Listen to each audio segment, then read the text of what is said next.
Hi everybody, here is Titus from motonest.com, and today we will change crash bars.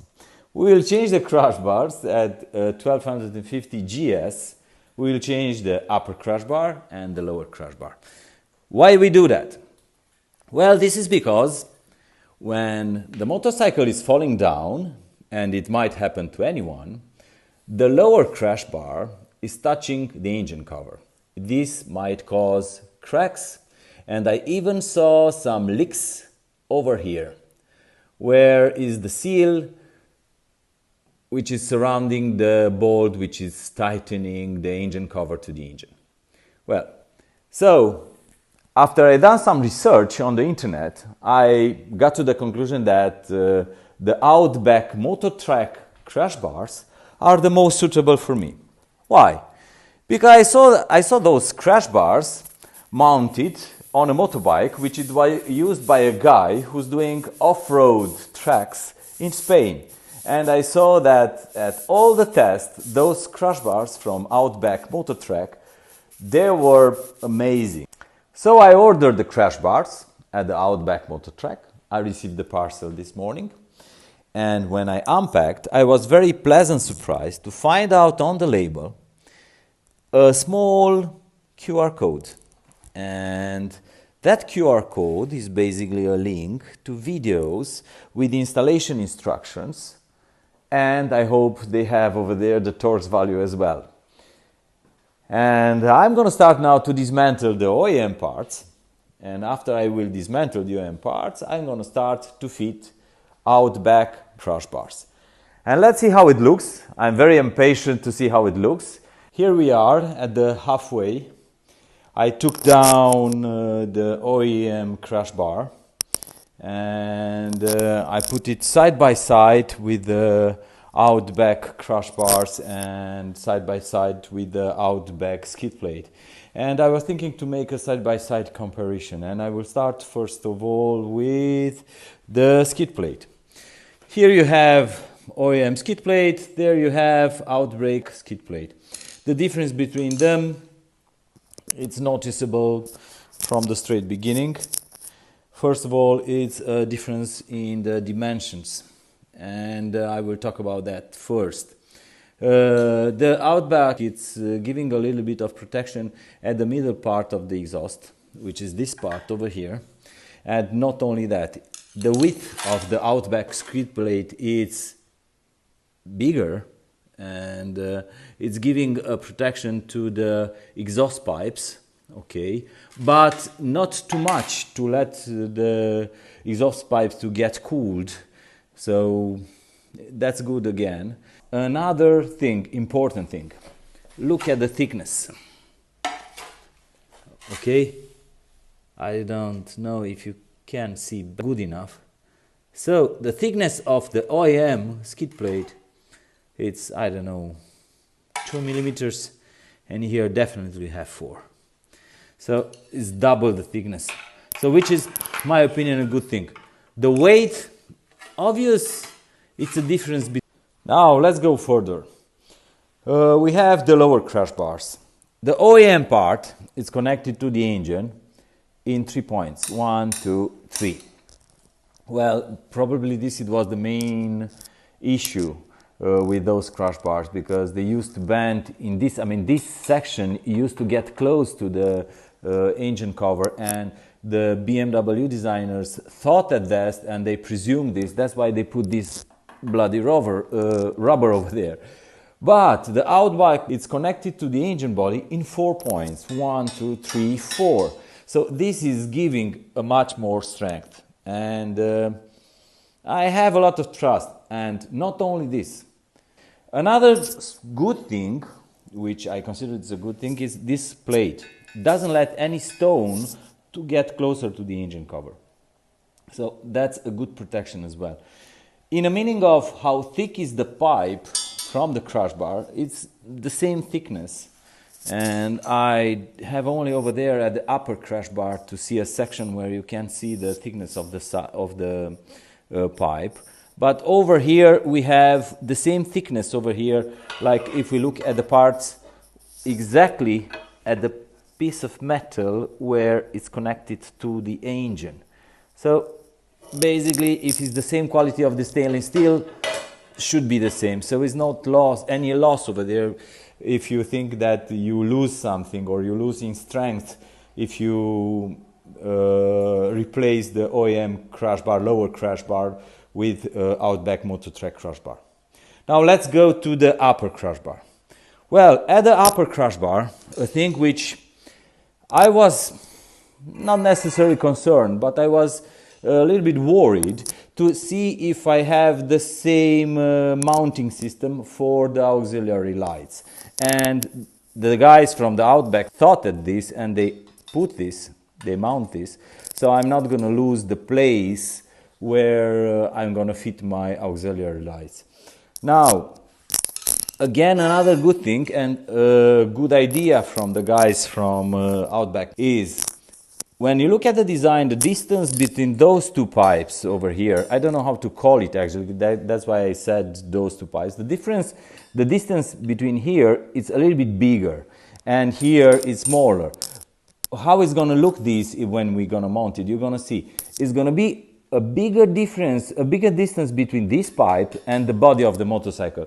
So in case of a crash, basically you have plenty of room to let the pipe to get bent.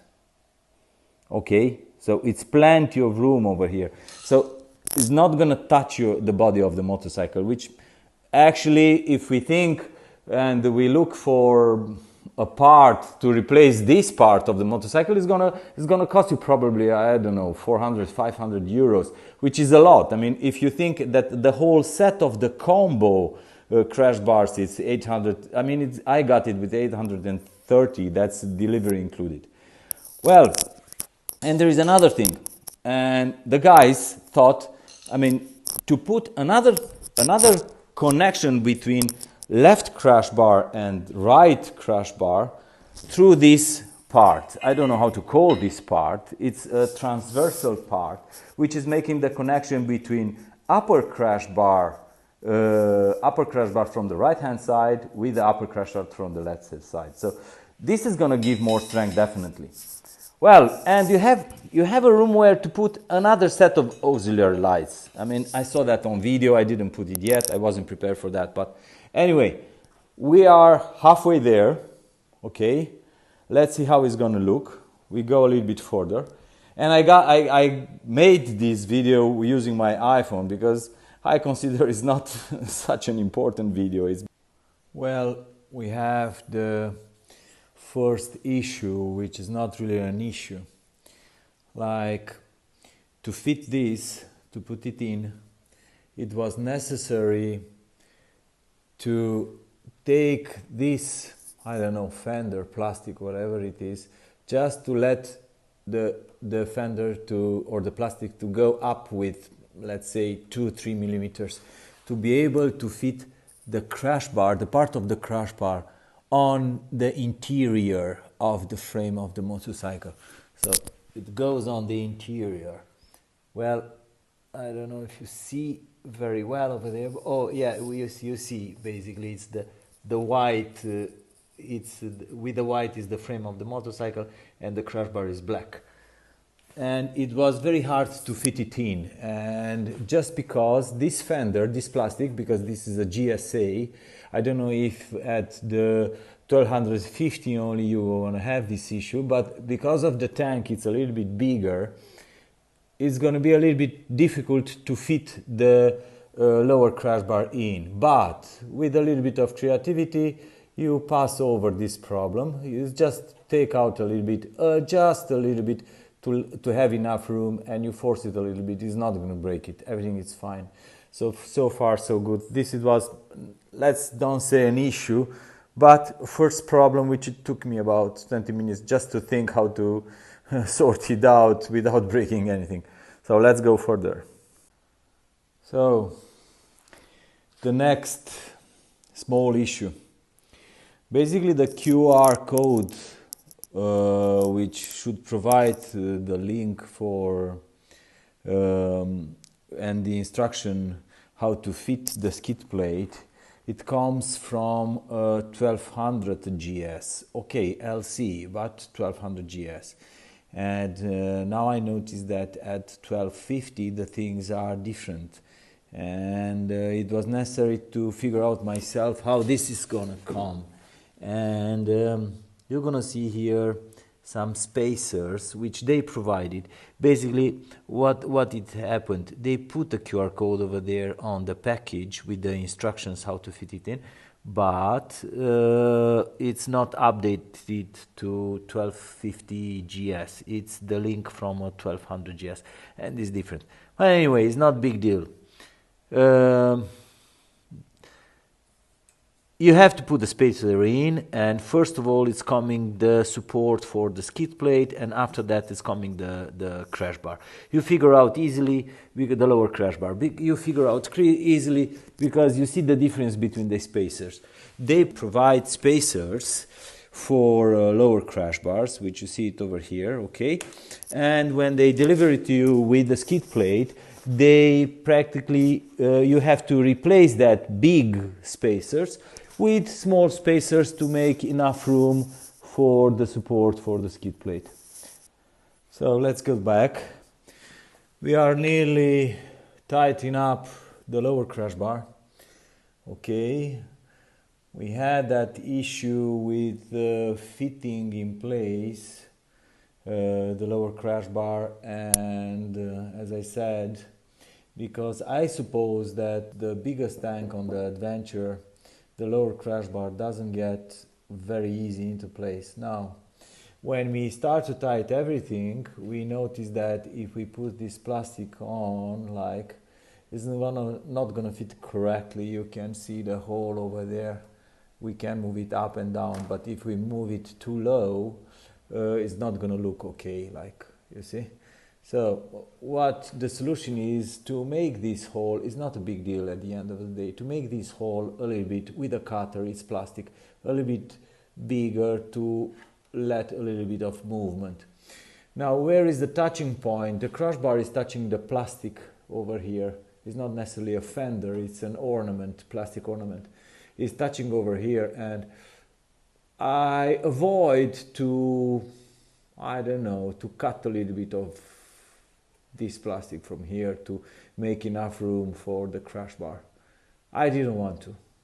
Well, I will let the guys from Outback Motortek to sort this out, but my solution it was just to make this hole a little bit bigger, and let's see how it's gonna come out.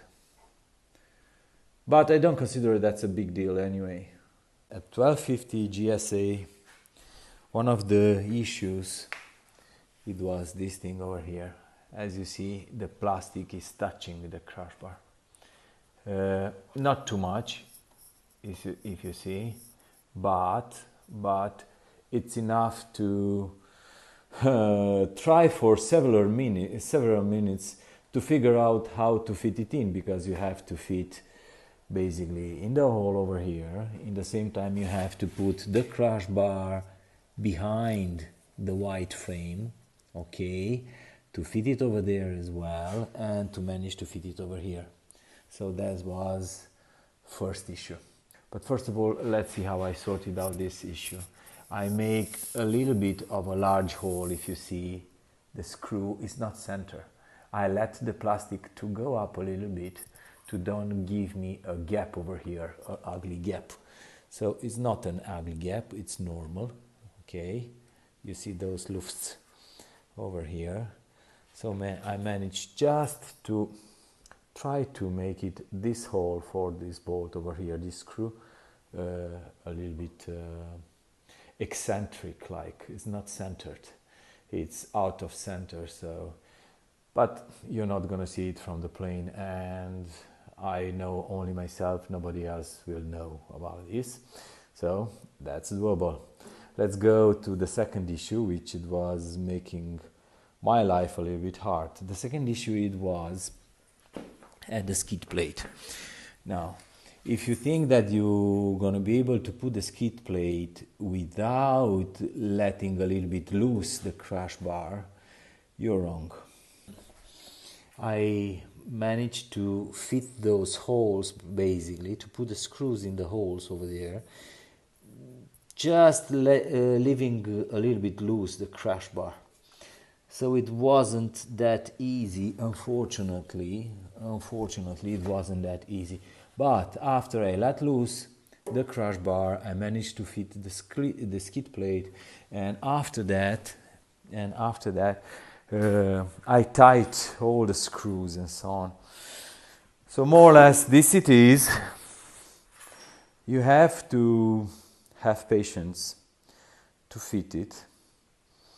I don't know, it's just an idea if all those crash bar would be fitted first on a real bike or on a frame which is imitating a real bike, to see exactly if all the screws are matching and all the screws with holes are matching. I think it's gonna be an advantage for the customer, but that's only a suggestion for those from the Outback and so on. I'm pretty happy how it looks, the lower crash bar. I hope the strength is on the expectations, but I will see. Now let's go on the upper crash bars. I hope I'm not gonna have surprises. So here we are, about, let's say, an hour. Upper crash bars fitted in. Near everything went okay into place. It looks good. I'm happy how it looks. I didn't encounter too many issues or problems. Just observation, let's say. First of all, we go again at the lower crash bar.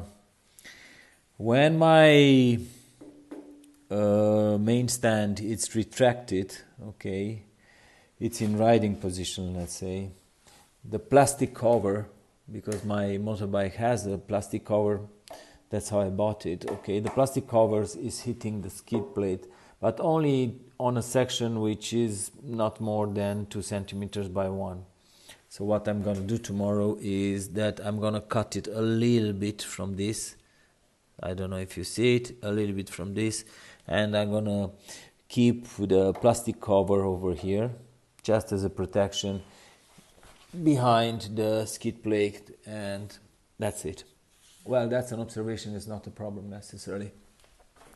At the upper crash bar, I didn't met any, let's say, issues.